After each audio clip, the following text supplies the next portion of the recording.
Meus irmãos, minhas irmãs, que alegria estar com vocês desde ontem à noite, rever irmãos queridos, amigos do coração, aí companheiros aí do tempo de seminário ainda, onde encontrei-me com alguns parentes, e esse encontro da fé reformada, e nessa igreja. E ontem eu mencionei que nós fomos, Rossana e eu, enviados como missionários na época para a África, há 29 anos atrás, aqui dessa igreja, e por essa igreja, e trabalhamos ali na África por 9 anos, depois voltamos ao Brasil para um trabalho missionário entre os indígenas.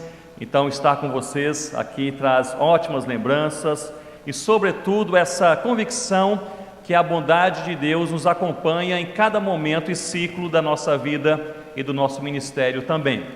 E também estou alegre por partilhar com vocês a respeito deste assunto que é a evangelização.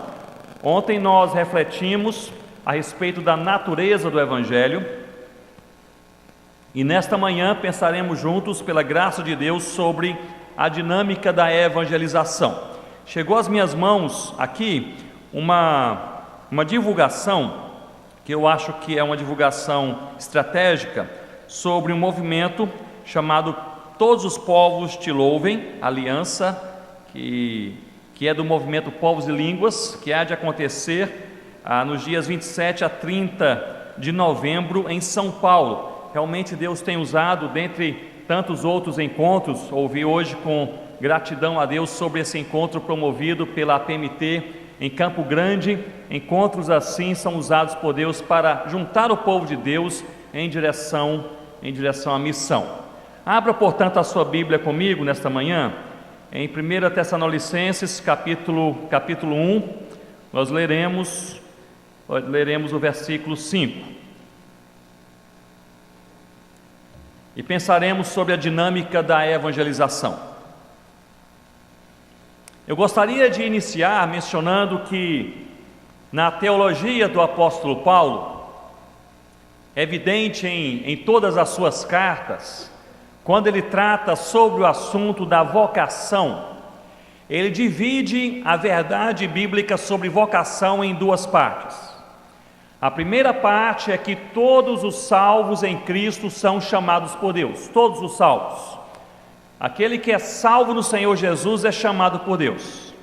E no entendimento, no pensamento, na teologia de Paulo, os salvos em Cristo são chamados por Deus para pelo menos 7 atitudes cristãs: para a palavra, que é a leitura da palavra, a adoração, a comunhão, a oração, a santidade, as boas obras e a evangelização.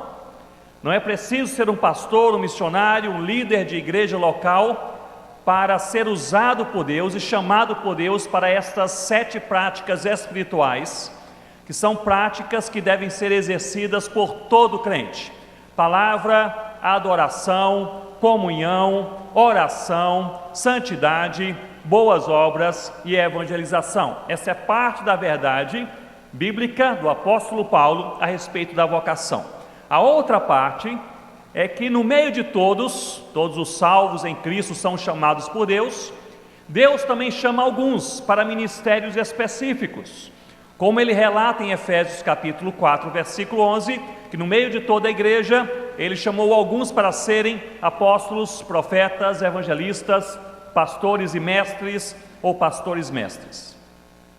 Isso no contexto de Efésios capítulo 4, nós vemos que Deus chama todos os salvos, e no meio dos salvos ele chama alguns para trabalhos, ministérios específicos, para que 2 coisas possam acontecer. Em primeiro lugar, para que a igreja seja edificada, e em segundo lugar, para que o evangelho se espalhe em toda a terra.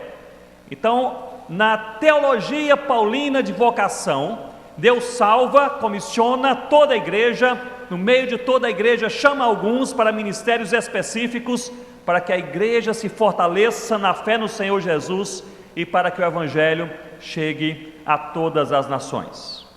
Em 1 Tessalonicenses capítulo 1, nós encontramos no versículo 5, um dos 14 textos paulinos em que Paulo faz um resumo teológico, e aqui chamaremos de um resumo missiológico, que ele faz de uma maneira evidente logo no versículo 5. Antes de lermos o versículo 5, eu queria apenas trazer um breve contexto para vocês. Essa carta foi escrita durante a sua segunda viagem missionária, provavelmente da cidade de Corinto. O Espírito Santo havia orientado a Paulo e seus companheiros a cruzarem o mar Egeu, e é nesse contexto que Paulo vai pregar o evangelho aos gentios, e 2 vezes ele é impedido pelo Espírito Santo. Lemos esse relato em Atos capítulo 16, em que nos mesmos versos nós encontramos 2 vezes a expressão pregar o evangelho e 2 vezes a expressão impedidos pelo Espírito Santo. É interessante que em outro texto Paulo afirma que foi impedido por Satanás, mas ali Lucas registra que ele foi impedido pelo Espírito Santo. E é neste contexto que Paulo, portanto, ele vai com a visão de um homem macedônico, passa a Macedônia e ajuda-nos. Ele chega com seus companheiros até a cidade de Filipos e ali prega o evangelho, nasce uma igreja na casa de Lídia, e dali ele vai com Silas e também com Timóteo para Tessalônica pregar o evangelho do Senhor Jesus. Portanto, é nesse contexto que nos encontramos. Em Atos capítulo 17, nós lemos o relato de Paulo, aliás, o relato de Lucas sobre Paulo na cidade de Tessalônica. E é justamente nesse contexto que nós leremos agora a palavra de Deus. Se você puder ficar comigo de pé uma vez mais, leremos juntos 1 Tessalonicenses capítulo 1, versículo 5. Diz assim a palavra: pois o nosso evangelho não chegou até vós tão somente em palavra, mas em poder, no Espírito Santo e em, o que, irmãos? Plena convicção, assim como sabeis ter sido o nosso procedimento entre vós e por amor de vós. Você pode se assentar com a palavra de Deus aberta em suas mãos. Pensando em evangelho e em evangelização, a pergunta central que eu gostaria de levantar à nossa mente e coração nesta manhã é a seguinte: o que faz uma pessoa se converter? O que transforma o coração de alguém que está perdido e o traz das trevas para a maravilhosa luz de Deus? Quando nós lemos esse texto e o contexto no qual Paulo se encontrava em Atos capítulo 17, nós percebemos que Paulo e seus amigos, eles pregaram o evangelho de Deus em Tessalônica por cerca de 1 mês. Ali fala sobre 4 sábados que eles pregaram o evangelho aos judeus na sinagoga em Tessalônica, e certamente durante a semana pregaram o evangelho na praça central e no centro da cidade de Tessalônica. Alguns historiadores discordam e discutem se Paulo ele permaneceu ali talvez entre 3 a 5 semanas, mas é certo que ele permaneceu ali pelo menos 1 mês. E justamente nesse período que Paulo ali permaneceu, pregou o evangelho, pessoas se converteram e nasceu uma igreja. Michael Green, um dos maiores especialistas no crescimento da igreja do primeiro século, ele diz que essa foi a igreja plantada mais rapidamente no ministério de Paulo. Paulo plantou entre 12 a 14 igrejas ao longo do seu ministério, e essa foi a igreja que nasceu em 1 mês. Seria o equivalente, isso é fantástico, até mesmo para os moldes de Paulo, seria o equivalente a essa igreja, por exemplo, a primeira presbiteriana aqui de Vitória.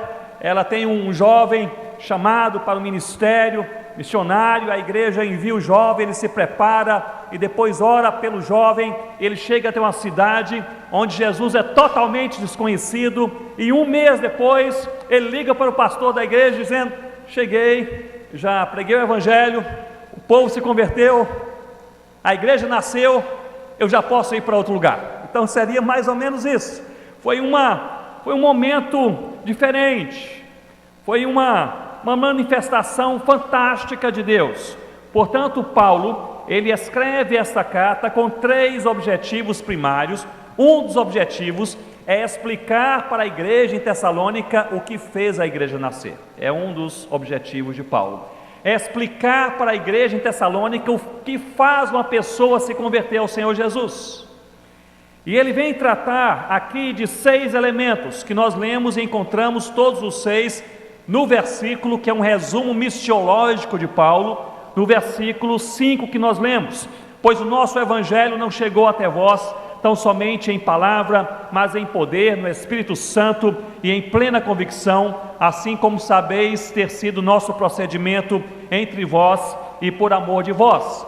Paulo fala aqui sobre a dinâmica da evangelização.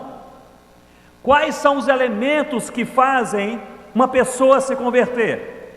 Quais são os elementos que fazem uma igreja nascer? Quais são os elementos que revitalizam, que reavivam uma igreja local? E ele os resume aqui nesse versículo. O primeiro elemento ele deixa bem claro, é o próprio evangelho. E por isso que nós ontem à noite partilhamos com os irmãos sobre a natureza do evangelho.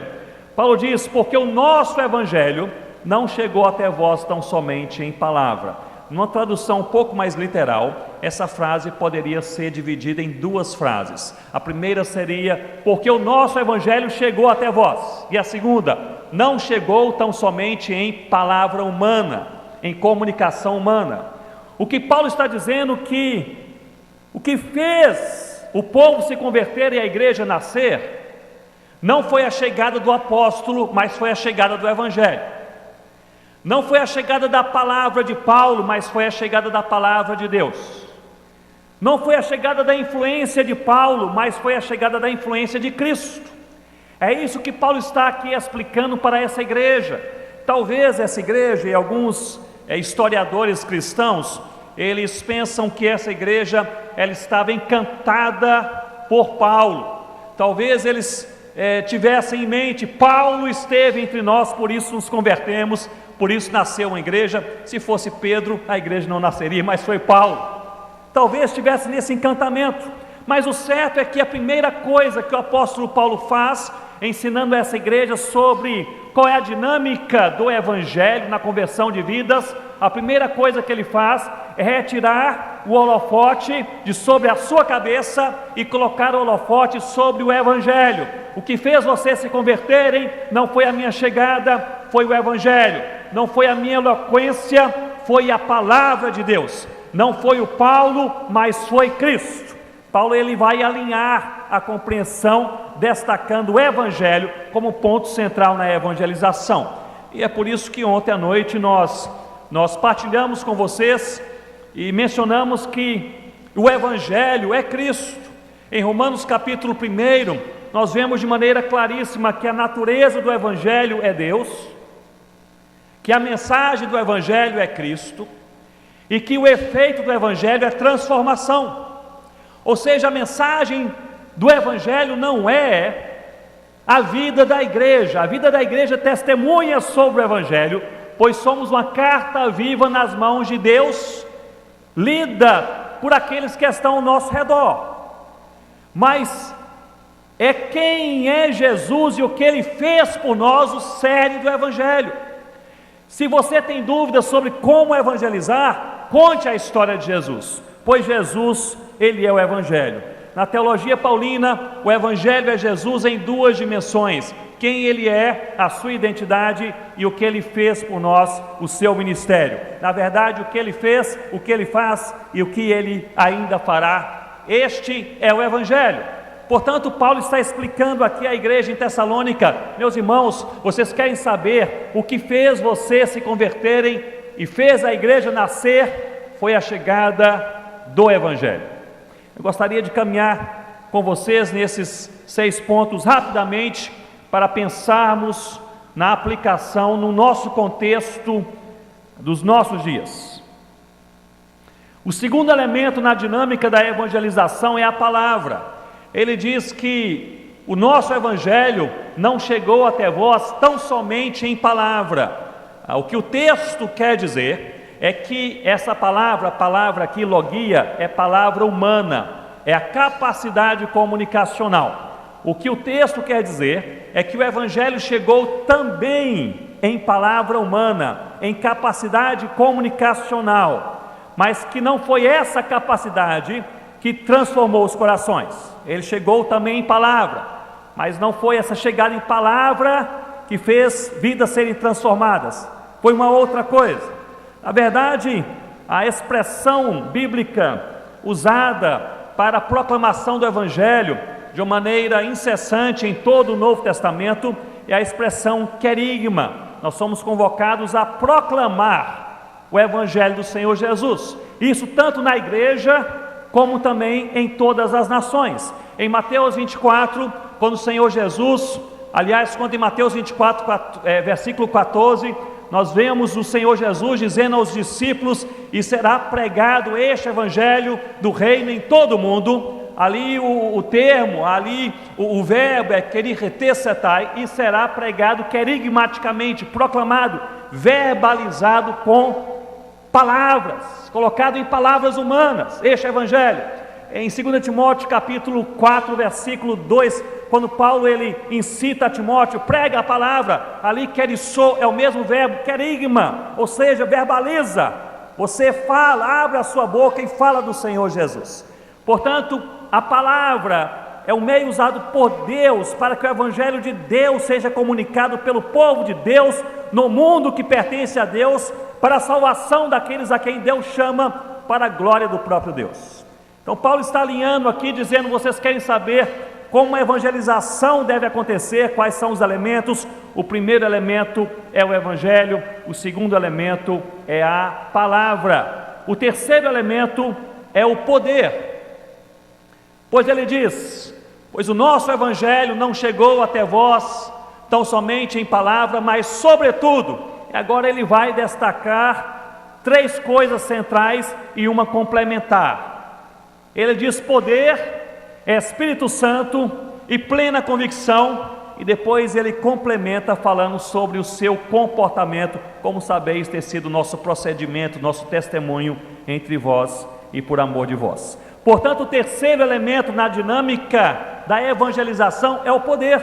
E poder aqui é dinamis, é o poder não da igreja, não do pregador, não do evangelista, mas é o poder de Deus. Eu mencionei ontem à noite, repito, quando John Knox, ele dizia que poder no Novo Testamento, e ele resumia dizendo, é a manifestação de um Deus sempre presente. Deus sempre está presente, mas há momentos que Deus se manifesta de uma maneira diferente. É a manifestação de Deus, é o poder de Deus. E é isso que Paulo está dizendo aqui, meus irmãos de Tessalônica. Vocês querem saber como vocês se converteram? Chegou o Evangelho, e chegou em palavra humana, mas a palavra humana não é suficiente para mudar o coração. Porém, esse Evangelho, por palavra humana, chegou no poder de Deus. Deus se manifestou, por isso pessoas se converteram. E é importante nós lembrarmos da dependência que nós temos de Deus na evangelização. Porque se Deus não se manifestar, ninguém é transformado, ninguém é convertido. Mas se Deus se manifestar, qualquer pessoa pode ser transformada e convertida. Isso nos dá alta expectativa. Aquela pessoa com o coração mais endurecido, Deus pode quebrar amanhã, se Ele assim desejar. Aquele que é contra o Evangelho na sua casa, Deus pode trazer com lágrimas aos pés do Senhor Jesus e vida transformada. Aquela nação que rejeita o cristianismo e a fé cristã, Deus pode abrir as portas e fazer nascer uma igreja na semana que vem, se Ele desejar. É o poder do Evangelho. A igreja que evangeliza, o crente que evangeliza, pastor, missionário que evangeliza, você ao evangelizar o seu vizinho, seu colega na universidade, a pessoa que você encontra na rua, o seu conhecido no trabalho, você deve fazê-lo com a expectativa do poder de Deus. Use as palavras, faça o melhor que você pode fazer para comunicar, mas sabendo que aquilo que transforma a vida não é a capacidade humana, mas é o explosivo poder de Deus. Quando Deus, Ele se manifesta, qualquer coisa e qualquer pessoa pode ser transformada. Me lembro que quando Rossana e eu fomos para a África, trabalhando entre os concombas. Depois de um pouco mais de um ano e meio talvez, havia um senhor da etnia concomba chamado Mebá. Ele era o curandeiro ali daquela região e por alguns motivos ele se opôs à nossa presença e à pregação do Evangelho. E ele dizia: onde você for falar de Jesus, eu vou atrapalhar. E ele fazia isso mesmo. Onde eu chegava, eu começava a pregar, ele ficava atrás de mim, eu falava: por que Deus? Ele gritava: não existe Deus. Eu dizia: Jesus, e ele gritava: não creio em Jesus. E ele atrapalhava. Eu me lembro várias vezes voltando para casa e orando, pedindo a Deus: Senhor, resolva essa situação. E na minha cabeça resolver a situação era uma coisa assim, forte. Não sabia eu que mesmo ele, com a intenção de atrapalhar a evangelização, ele havia se tornado a pessoa mais evangelizada na aldeia. Onde eu ia, o Rossana ia, pregávamos o Evangelho, ele atrapalhava, mas ele ouvia mais do que qualquer outra pessoa. Eu abro aqui um parênteses para falar com vocês que na minha cabeça não havia nenhum convertido a Cristo do povo concomba naquela região, naquela época. Na minha mente, a primeira pessoa que seria transformada pelo Evangelho se converteria durante um momento em que nós estaríamos pregando o Evangelho. Mas aconteceu que estava lá, no final de tarde, tomando banho, e eu ouvi um burburinho no meio da aldeia, vesti as minhas roupas, eu corri ali para fora e percebi que todo mundo corria para o centro da aldeia. Eu também corri para o centro da aldeia, perguntei o que está acontecendo, e eles falaram: Mebá, aquele curandeiro, Mebá, ele perdeu a sanidade, ele enlouqueceu. E ali cheguei, estava aquele curandeiro, aquele feiticeiro Mebá, embaixo de uma árvore, no centro da aldeia, com centenas de concombas ao redor, olhando para ele. E ele pulava e gritava, lembro como se fosse hoje, veias pulavam do seu pescoço, ele pulava e gritava. Eu não entendia o que ele falava. Ora, se você vê um feiticeiro pulando e gritando no meio da aldeia, você pensa: esse homem deve estar possesso, ou alguma coisa parecida. E ali eu comecei a me aproximar vagarosamente, perguntando o que está acontecendo, etc. Ninguém sabia.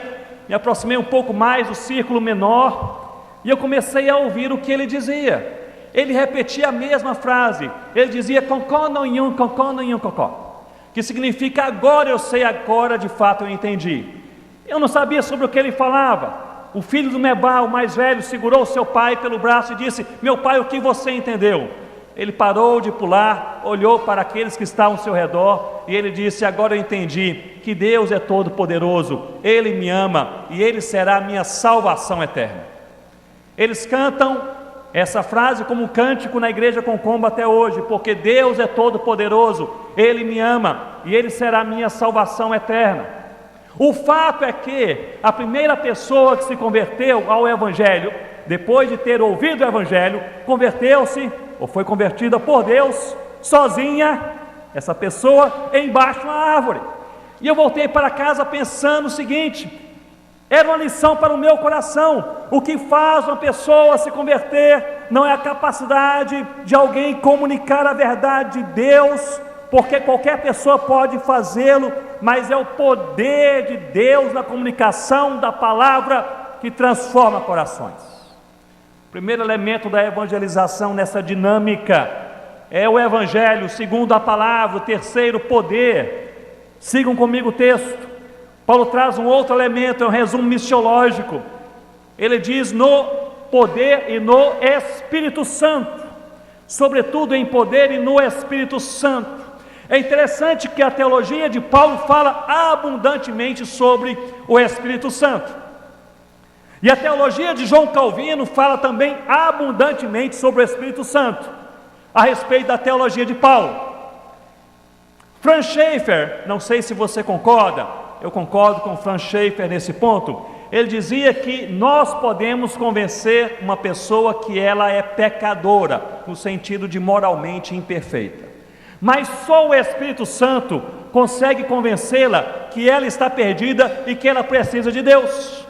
Eu posso sentar com um taxista aqui em Vitória e depois de 20 minutos de conversa, provar para aquele taxista que ele não é moralmente perfeito, no nosso linguajar bíblico, ele é pecador.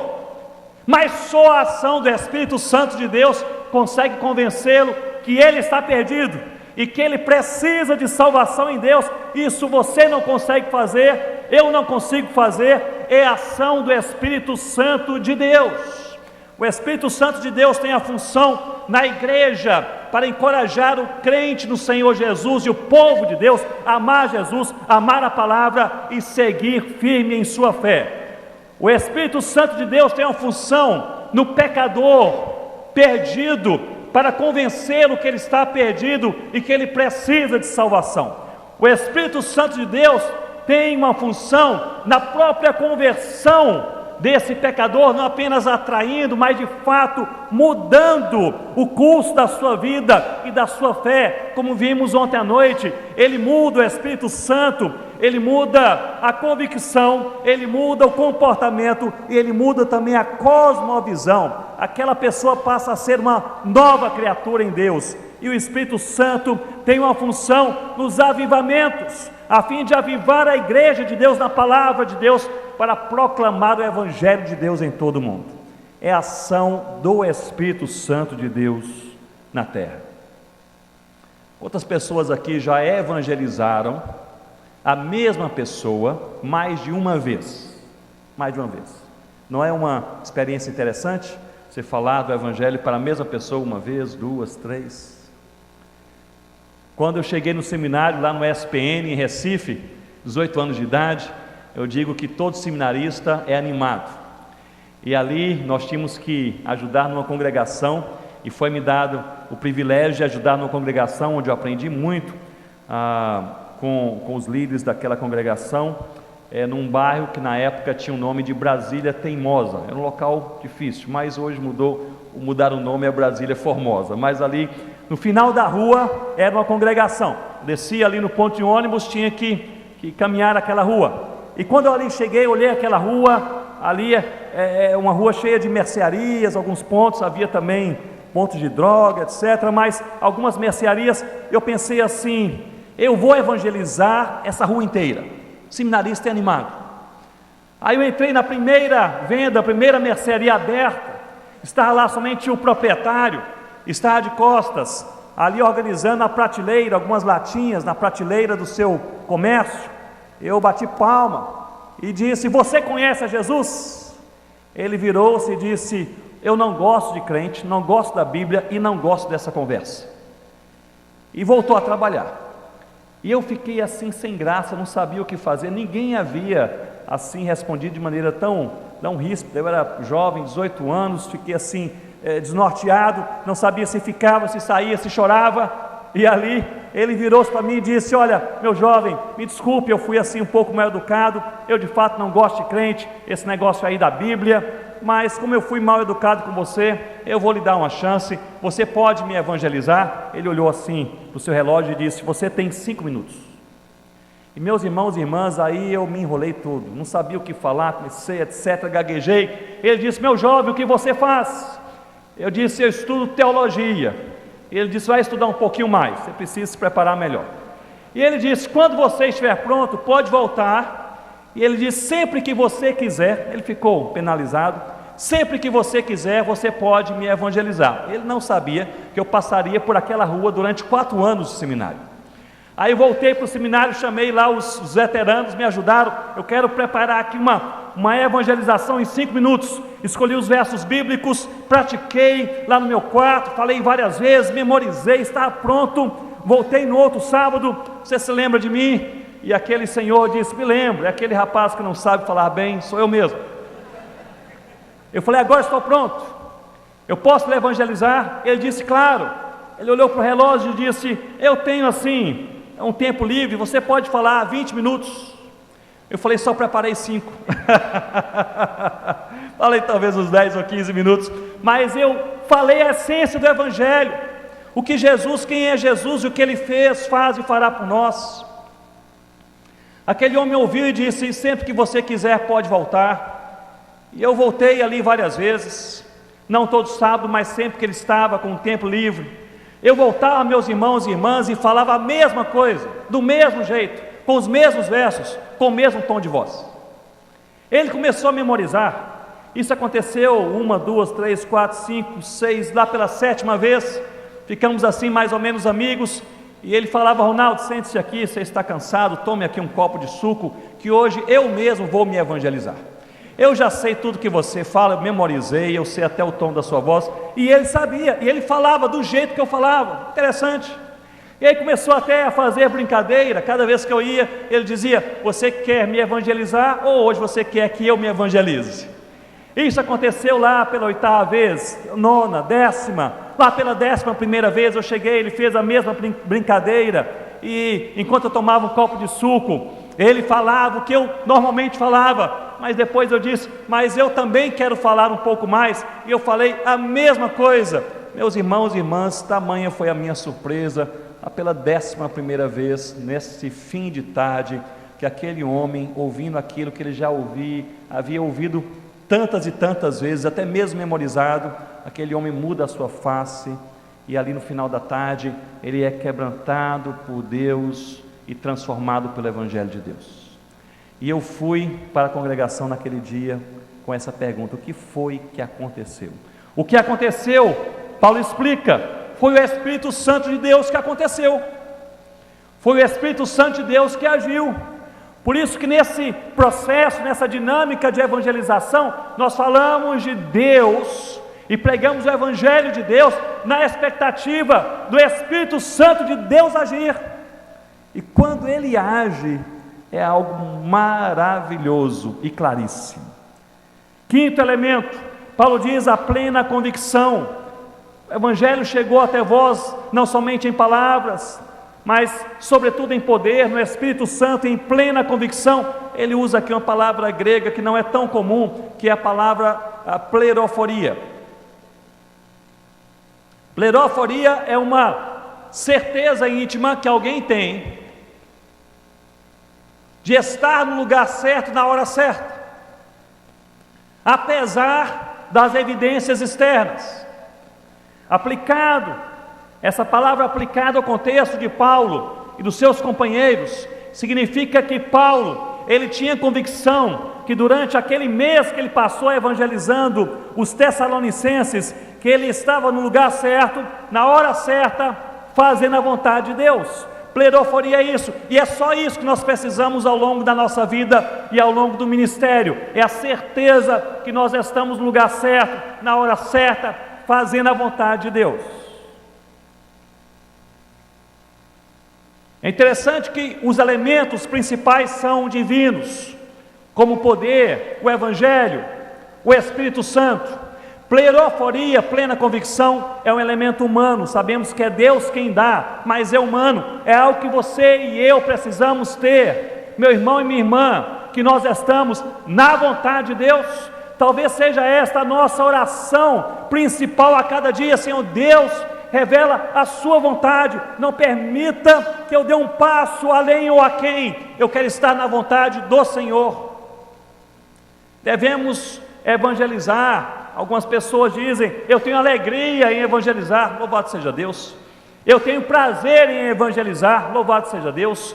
Mas se faltarem alegria e prazer, devemos evangelizar por obediência ao Senhor Jesus, pois o nosso chamado é para nós estarmos no lugar certo, na hora certa, fazendo a vontade de Deus. E talvez, muitas vezes em nossa vida, nos faltam prazer ou alegria, mas jamais deve faltar a obediência. O 6º elemento: primeiro o Evangelho, segundo a palavra humana, terceiro elemento, o poder de Deus, o 4º elemento, o Espírito Santo, o 5º elemento, a plena convicção, a certeza, nós estamos na vontade de Deus. O 6º elemento, ele diz: como sabeis ter sido o nosso procedimento entre vós e por amor de vós. É o comportamento, o procedimento, o testemunho. Eles estavam sendo observados. As palavras e o comportamento do crente fazem parte dessa dinâmica da evangelização. Como você interage nas redes sociais, meu irmão e minha irmã, tem a ver com o Evangelho. Cria uma abertura para o Evangelho ou uma barreira.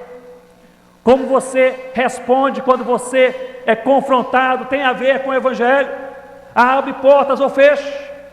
A maneira como você reage, mesmo sendo desprezado na universidade, tem a ver com o Evangelho. No seu trabalho, tem a ver com o Evangelho. A maneira como você participa do condomínio, lá da sua rua, seu prédio, tem a ver com o Evangelho. Evangelização não é uma fala associada da vida. A evangelização, na dinâmica da evangelização, nós estamos sendo observados. E Paulo tinha plena consciência, como sabeis ter sido nosso procedimento entre vós e por amor de vós. Portanto, eu diria que nessa dinâmica da evangelização, na teologia paulina, esses 6 elementos são poderosamente usados por Deus para que uma pessoa seja transformada, convertida, uma igreja possa nascer e Deus seja glorificado. É o Evangelho, a palavra humana usada por Deus para a pregação do Evangelho, o poder de Deus, o Espírito Santo, a plena convicção e o testemunho do crente que prega o Evangelho do Senhor Jesus. Nesses últimos 15 minutos, eu gostaria de tentar responder ou refletir com vocês 2 perguntas. Quais são as barreiras, as principais barreiras para a evangelização? Eu gostaria de dividir entre barreiras pessoais e barreiras mais socioculturais, da nossa época, da nossa sociedade.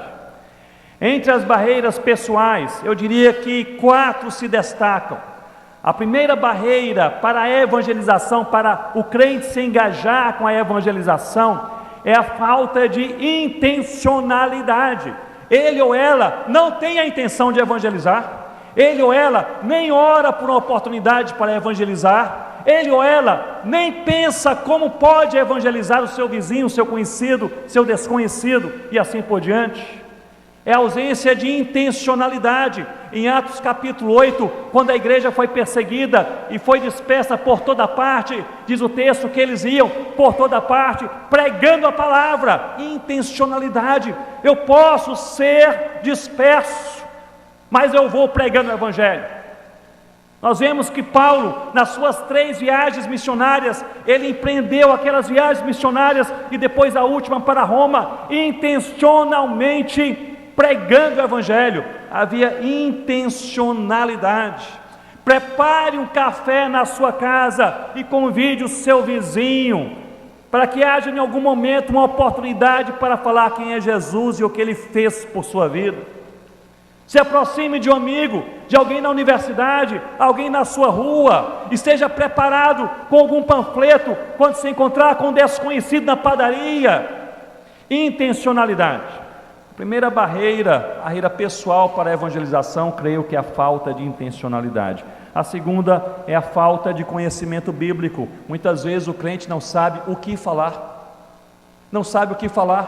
sabe dizer que ele é crente, crê no Senhor Jesus, mas não sabe o que falar, não sabe contar a história de Jesus, não sabe qual é a essência do Evangelho. Ontem nós fizemos um rápido resumo do Evangelho. Criados por Deus em amor e graça, e movidos pelo pecado nos distanciamos de Deus e uns dos outros, mas Deus, movido por eterna graça e eterno amor, enviou o seu Filho para derramar o seu sangue na cruz do Calvário e pagar o preço impagável dos nossos pecados e nos chamar para Deus em obediência, submissão de vida aos pés da cruz. É formada a igreja do Senhor Jesus, e Ele que morreu, Ele não permaneceu morto, ressuscitou, conversou e enviou os seus discípulos, e foi elevado às alturas. Nós não ficamos órfãos, pois Ele enviou o Espírito Santo para habitar a igreja, e nos fortalecer, e nos encorajar a falar desse Evangelho, perto e longe, e Ele que foi, um dia voltará para julgar vivos e mortos. A essência do Evangelho. A essência. Primeira barreira, falta de intencionalidade. Segunda barreira, falta de conhecimento bíblico, o que falar. Terceira barreira, falta de oração. Em Efésios 6:19, Paulo pede oração para que ele tenha intrepidez na pregação do Evangelho. O homem mais intrépido mais ousado na evangelização, pede oração para que ele tenha ousadia na pregação do Evangelho. Nós também precisamos orar. Muitas vezes não temos ousadia porque não oramos por ousadia. Precisamos orar e pedir orações para que Deus nos dê ousadia, coragem. Eu falo como missionário há 29 anos, ousadia e coragem para a evangelização não é resultado de experiência. Eu tenho 15 anos de ministério, 30 anos de ministério, eu sou crente há 40 anos, etc. E podemos ter vasta experiência e não ter ousadia na evangelização. Nós precisamos que venha de Deus, precisamos orar. Em quarto lugar, falta de santidade, pois há uma ligação bíblica entre santidade e evangelização. O Salmo 51, por exemplo, no versículo 1, o salmista diz: compadece-te de mim, ó Deus. No versículo 2, lava-me. Versículo 3, conheço os meus pecados. Versículo 4, pequei contra ti. Versículo 7, purifica-me, ó Deus. Versículo 10, cria em mim um coração puro. E então no versículo 11, o salmista diz: então, depois do processo de quebrantamento, de purificação, de santificação, coração puro, no versículo 11 ele diz: então ensinarei aos transgressores os teus caminhos, e os pecadores se converterão a ti.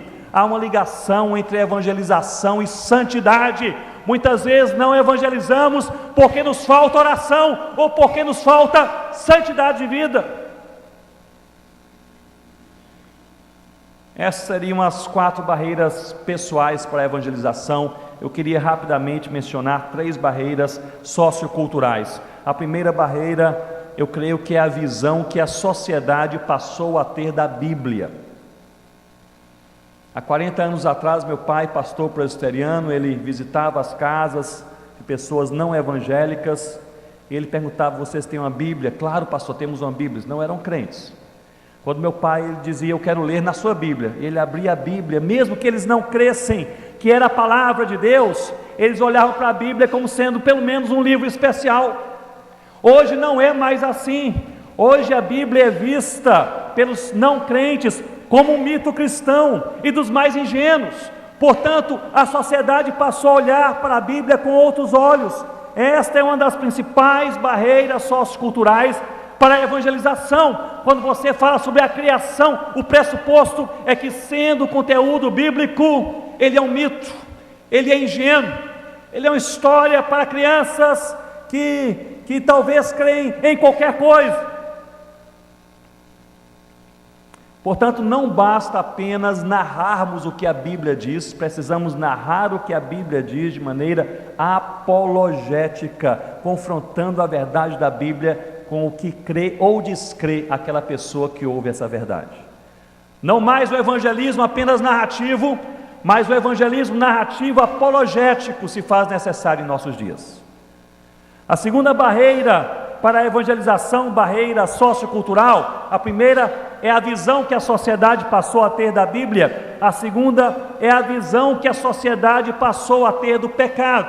Eu não vou me prolongar nesse ponto, é um ponto um pouco mais extenso, mas pelo pluralismo, especialmente a influência relativista do fim do século XIX, mais enraizada no século XX e florescendo no século XXI, o pluralismo tem redesenhado a sociedade ocidental e também a brasileira, redefinindo o conceito sociocultural de pecado.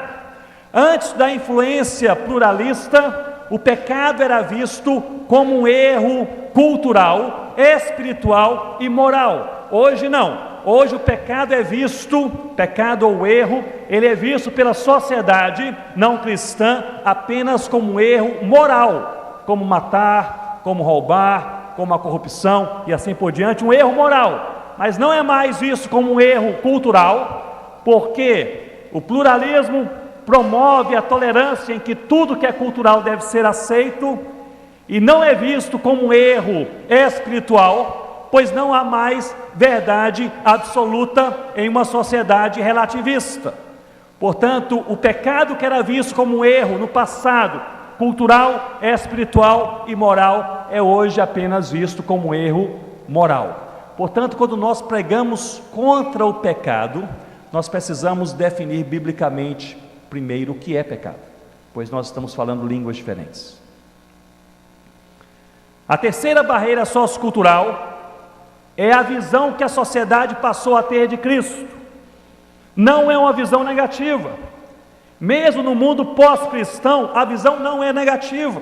Você pode conversar com um francês ateu do sul da França e falar: eu sou cristão. Ele vai responder: coisa boa para você. Eu sou ateu, mas você é cristão, coisa boa para você.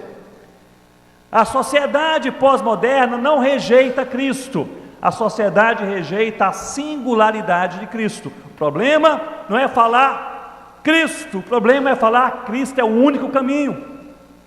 Portanto, a igreja do Senhor Jesus, ao evangelizar em nossos dias, ela precisa afirmar e reafirmar as verdades bíblicas na contramão dessas três influências socioculturais. Nós precisamos evangelizar não apenas de maneira narrativa, mas narrativa apologética. Nós precisamos falar contra o pecado como erro não apenas moral, mas também cultural e espiritual. E nós precisamos falar que Jesus não é um caminho, Jesus é o único caminho. Essa é a evangelização bíblica, na contramão do mundo que nós vivemos.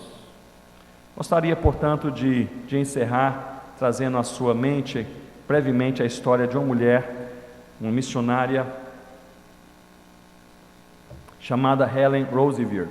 Eu partilhei na última vez que estava aqui em Vitória e repito, uma mulher que tem impactado aí a nossa vida pelo seu testemunho. Faleceu no Natal de 2016, foi missionária da missão na qual Rossana e eu também somos missionários, somos ligados à PMT e também à WEC, a essa missão internacional, e a Helen era uma missionária inglesa ligada à WEC International. Ela era uma missionária médica, graduada em Cambridge, com doutorado em medicina, era enfermeira, extremamente bem preparada, era paramédica. Ela foi enviada para o Congo na década de 50, com apenas 28 anos de idade, e ali no Congo começou a pregar o Evangelho do Senhor Jesus, fundou uma escola de enfermagem, formou enfermeiras evangelistas que se espalharam por todo o país. Foi uma maravilha, uma transformação, e aquele país vivia, porém, uma época de guerra civil. Muitos cristãos e missionários foram mortos, foram presos, foram raptados, e ela, certa vez, foi raptada e permaneceu longo tempo em cativeiro. E a doutora Helen, ela manteve um diário, mesmo estando em cativeiro. Certo dia ela escreveu: eles me puxavam pelos pés, batiam em minha cabeça, chutavam-me na boca, quebraram os meus dentes, me humilharam, insultaram, agrediram dia a dia. Depois de algumas semanas ela voltou a escrever: em uma das noites o horror ultrapassou todos os limites e fui violentamente abusada sexualmente, senti que Deus havia me abandonado. Logo depois ela escreveu: depois disso senti uma impressionante presença de Deus que me dizia: Helen, estes não são os seus sofrimentos, são os meus, e o Senhor me encontrou com braços abertos e indizível amor. Seu conforto foi total e eu entendi que o seu amor me era suficiente. Ela, depois de um longo tempo, foi liberta do cativeiro, voltou para a Inglaterra, passou um ano hospitalizada, ossos quebrados, trauma no coração. Depois de um ano já recuperada, resolveu voltar para o Congo, voltou para o mesmo lugar, pregou o Evangelho no mesmo lugar. Ela reconstruiu o hospital que ela havia construído e que eles haviam destruído no mesmo lugar. Deus a usou poderosamente naquele país, foi uma revolução, tantas pessoas se converteram, tantas igrejas nasceram. A doutora Helen, depois de mais de 30 anos, deixou o Congo, se tornou uma mobilizadora para missões transculturais em boa parte do mundo, chegou até mesmo a estar presente em conferências promovidas pelo pastor John Piper, e antes de falecer escreveu um artigo que eu gostaria de ler com vocês apenas o último parágrafo deste artigo. Um artigo que ela escreveu para missionários, mas serve para todo crente. E ela diz assim: Meus irmãos e minhas irmãs, o problema é quando não queremos só Jesus. Nós queremos Jesus e mais alguma coisa. Queremos Jesus e a popularidade. Queremos Jesus e o sucesso. Queremos Jesus, mas também queremos os aplausos. Queremos Jesus, mas queremos o reconhecimento. Queremos Jesus, mas queremos ser os primeiros e ser os melhores. Não, meus irmãos, não, minhas irmãs, nós devemos desejar somente Jesus. Somente Jesus. A evangelização acontece quando um crente, uma família, uma igreja deseja somente Jesus. Vamos orar, sobre sua cabeça. Senhor Deus, que o Senhor nos dê, em nome do Senhor Jesus, ousadia para evangelizar. Papai, é o Evangelho que transforma vidas, e o Senhor usa, pela Tua misericórdia, pessoas humanas como nós, tão limitadas, incapazes, muitas vezes tímidas, sem saber bem o que falar, mas, Senhor Deus, nós oramos para que o Senhor nos encha do Espírito Santo e tenhamos, Senhor Deus, ousadia para evangelizar com as palavras e também testemunhar do Senhor com as nossas vidas. Senhor Deus, que sejamos um povo usado pelo Senhor, perto e longe, em nome do Senhor Jesus. Amém, Deus.